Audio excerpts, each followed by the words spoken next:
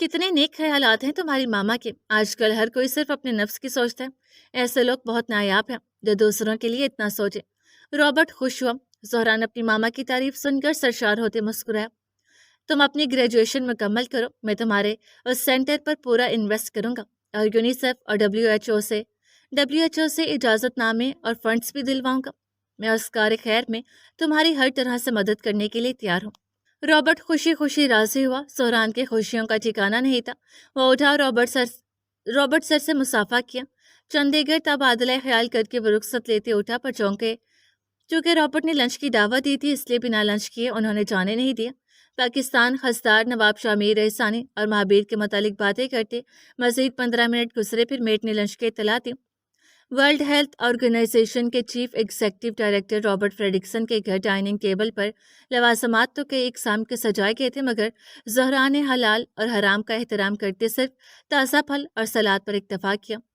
Mister Robert سے اس کی ملاقات امید سے زیادہ فائدہ مند رہی تھی. ایک ہفتے سے خضدار اور کوئٹہ میں یوشا کے لوگوں کی ہر سو خفیہ تفتیش جاری تھی. اس دن وہ تیار ہو کر گھر سے آفس کے لیے جا رہا تھا کہ لاؤنج میں آ کر ٹھٹک گیا. مظہر خان ہاتھ پیچھے باندھے اس کے منتظر تھے. 55 سالہ ہٹے کٹے دمدار شخصیت، بڑی ہوئی سفید داڑھی، مونچھ، گھنگریالے ہاکی بال اور روبدار نظریں. ان کے تند تاثرات دیکھ کر یوشا نے تھوک نکل کر گلا تر کیا. خان صاحب، میں آپ ہی کے پاس آ رہا تھا. یوشا نے دوستانہ مزاج بنا کر قدم بڑھائے. کھڑے کیوں ہیں؟ بیٹھیے، تشریف رکھیے. اس نے بازو دراز کر کے صوفوں کی جانب اشارہ کیا. میں یہاں تشریف رکھنے نہیں آیا رسانی صاحب. مظہر صاحب ہاتھ اٹھا کر گرجتی آواز میں گویا ہوئے. یہاں آپ میرا کال ہی اٹھا رہے ہیں اور وہاں شادی کی تیاریاں شروع ہو گئی ہیں. مظہر صاحب اس کے گرد گھومے. ہاں وہ کام بہت ہے نا، الیکشن کے شادی کے فون پر دھیان نہیں دے پایا. یوشا مخفیف سا ہوا. رے ثانی صاحب، خبریں تو کچھ اور ہی سننے میں آ رہی ہیں. مظہر صاحب نے جتاتے ہوئے کہا. یوشا نے لب بھینچ کر سا جھٹکا. وعدہ یاد رہی یوشا، ایک ڈولی جائے گی اور ایک ڈولی آئے گی. اگر یہاں سے ڈولی نہیں اٹھی تو وہاں سے لانے کی توقع بھی مت رکھنا اور وعدہ خلافی کی بھرپائی الگ کرنی پڑے گی. مظہر خان صاحب نے اسے کالر دبوچ لیا. اس کا گریبان سختی سے جکڑے تردید کرتے ہوئے تند نگاہ سے گھور کر واپس پرے کیا. یوشا لڑکھڑا کیا تھا. خان صاحب ہون کرتے باہر نکل گئے. یوشا نے تیش میں آتے سینٹرل ٹیبل کو لاتے ہماری گرم سانس خارج کرتے اس نے سر پر ہاتھ پھیرا. اب پولیس کی مدد لینے کے علاوہ اس کے پاس کوئی چارہ نہیں تھا. وہیں موسیٰ کے فارم ہاؤس میں ادیفہ کمرے میں رہ کر تھک چکی تھی. روز دروازہ بجاتی لیکن کوئی نہ ملتا. اپنے تعین کردہ ڈیوٹی کے مطابق وہ ادھیڑ عمر آدمی صبح دوپہر اور رات کے مخصوص اوقات پر دروازے کے باہر کھانا رکھ کر چلا جاتا اور پھر خاموشی چھا جاتی. نیو یارک میں وقت مقررہ رفتار پر چلتا رہا. زہران طلوع آفتاب سے پہلے اٹھا، وضو کر کے فجر کی نماز ادا کی اور وہیں مصلے پر بیٹھے ہی آنکھیں بند کر کے تلاوت کرنے لگا. چونکہ اب وہ اس اپارٹمنٹ میں اکیلا رہتا تھا اس لیے اونچی آواز میں تلاوت کرنا اسے پرسکون لگتا. 2.5 سالہ کیٹو جو زہران کی لاڈ پیار سے کافی ہٹی کٹی بلی بن چکی تھی، اس کی تلاوت سن کر مسرور ہو جاتی اور دبے قدموں سے چلتے آ کر اس کی گود میں بیٹھ جاتی. زہران نے ابھی 3/4 پارہ تلاوت کیا تھا کہ گھر کے وائرلیس پر بیل بجی. وہ یکدم آنکھیں کھول کر سیدھا ہوا اس کی گود میں لیٹی اس کی تلاوت سے سکون حاصل کرتی کیٹو یکدم اچھل پڑی. اس وقت وائرلیس پر کال موصول ہونا ان دونوں کو ہی چونکا گیا تھا. زہرا نے آنکھوں کی پتلیاں اٹھا کر گھڑی پر نظر ڈالی. اس وقت پاکستان میں رات کے 1:30 بج رہے تھے اور وائرلیس صرف موسیٰ کے فارم ہاؤس سے کنیکٹ تھا. اسے خود کو کمپوز کرتے کیٹو کو سائڈ پر بٹھایا اور وائرلیس اٹھا کر کان سے لگایا. سر، وہ بہت تنگ کری ہیں، کل سے کھانا بھی نہیں کھایا، آپ سے بات کروانے کی ضد کری ہیں. میں نے الفا سے پوچھا تو انہوں نے آپ سے بات کروانے کا حکم دیا. کال اس ادھیڑ عمر ملازم کی تھی. الفا سے اس کا مراد موسیٰ رفیق تھا. آرمی اصولوں کے مطابق ایجنٹس اپنی پہچان خفیہ رکھتے ہیں، اسی لیے موسیٰ کا نام الفا رکھا گیا تھا. ٹھیک ہے، بات کرواؤ، زہرا نے نرمی سے کہا اور کھنکھارتے ہوئے آواز دمدار بنائی. دوسری طرف ملازم نے ادیفہ کے روم کا دروازہ کھولا. وہ اندر بیڈ پر بیٹھی آنکھوں میں نمی لائے معصومیت سے اسے سمت دیکھ رہی تھی. اس نے ہاتھ بڑھا کر وائرلیس آگے کیا. ادیفہ نے تیزی سے وائرلیس جھپٹا اور کان سے لگایا. بولو، کیوں تنگ کری ہو میرے آدمی کو؟ وہ قدرے کرہت بھرے لہجے میں بولا. ایک ہفتے سے یہاں بند ہوں. مجھے گھر کی یاد آ رہی ہے. یہاں کوئی ٹی وی، کوئی موبائل بھی نہیں ہے. مجھے اپنی فیملی کے بارے میں جاننا ہے. میری ممی کیسی ہیں، بابا کیسے ہیں، وہاں کیا ہو رہا ہے، کچھ بھی نہیں پتا. ادیفہ فوراً شکایت کر بیٹھی. اتنی بڑی ہو کر ایک ہفتہ بند نہیں رہ پائی اور ایک 5 سال کا بچہ. آپ کے بابا کی وجہ سے 8 سال تک 4 دیواری میں قید رہا. سوچو اس پر کیا گزری ہوگی. زہران اپنا بچپن یاد کرتے افسردہ ہوا. تو تم میرے بابا کا بدلہ مجھ سے لے رہے ہو؟ عدیفہ کی آواز پھر سے بھرائی تھی. آپ سے بدلہ لینا ہوتا تو شادی نہیں رکواتا. آپ کو تاحیات مظہر خان کی کنیز بننے دیتا. پر میری دشمنی یوشا سے ہے، آپ سے نہیں. زہران نے وقت رہتے اپنے جذبات قابو کیا. اچھا میری ممی سے بات کروا دو، مجھے ان کی فکر ہو رہی ہے. دوسری فرمائش نرمی سے ہوئی. سوری، اس کے لیے کچھ دن اور انتظار کرنا ہوگا. اور فکر مت کرو، آپ کی ممی بابا بالکل ٹھیک ہیں. بس مسٹر یوشا کی تیسری شادی نہیں ہو پائی اور مظہر خان نے ان سے وعدہ توڑنے پر ہر جانے کے طور پر جنوبی بلوچستان کے 3 حلقے اپنے ہاتھ میں لے لیے. اس لیے ذرا موڈ بگڑا ہوا ہے. اس کے علاوہ آپ کی تلاش اب تک جاری ہے. پولیس کو معاملے میں انوالو کر لیا ہے، باقی سب ویسے چل رہا ہے. اسے ایک سانس میں سارے واقعات سنائے. محل کی ساری خبریں. آپ میرے ملازم کو تنگ مت کرو، کھاؤ پیو اور آرام کرو. اسے آخر میں حاکمیت جتائی. لیکن میں اکیلے بور ہو جاتی ہوں. عدیفہ اس کے انداز پر متبسم ہوگی. اتنی ساری کتابیں تو ہیں، وہ پڑھ لو. زہران تب کیا، میں کتابیں نہیں پڑھتی. I am not a novel reader. Adeefa خجلت میں پڑ گئی. واٹ؟ زہران کو سچ میں شوق لگا. مجھے لگا پاکستان میں ہر دوسری لڑکی ناول لور ہے. سالار سکندر، جہان سکندر جیسے کریکٹرز پر فدا ہے. چلو خیر، موویز تو دیکھتی ہوگی. کل تک ٹی وی ڈی پلیئر اور موویز مل جائیں گے. اس نے دوسرا راہ حل نکالا. تھینکس بھائی. عدیفہ بھائی کہتے ہوئے جھجکی. زہران کے اندر کچھ ٹوٹا تھا. کیا ہوتا اگر اس کے والدین زندہ ہوتے؟ ان سب کے بیچ حسد، جلن، مقابلہ، دشمنی کا نام بھی نہ ہوتا. کتنا پیارا منظر ہوتا. سب ایک فیملی کی طرح رہتے. سر جھٹک کر زہران واپس حقیقت میں آیا. تم جو بھی ہو دل کے اچھے ہو. بھائی کہہ سکتی ہوں تمہیں. عدیفہ کو اپنا سا لگا. میں دشمنوں سے رشتے نہیں بناتا. آپ اس وقت میری دشمن کی بیٹی ہیں اور اتنی پہچان کافی ہے. اس سے رعب جتاتے ہوئے جواب دیا. میرے بابا سے کیا دشمنی ہے؟ عدیفہ ناخن چباتے ہوئے مستفسر ہوئی. میرے اپنوں کو مارا ہے انہوں نے، میری فیملی برباد کی ہے. زہران کا لہجہ نہ چاہتے ہوئے بھی سخت ہو گیا. سمجھ سکتی ہوں.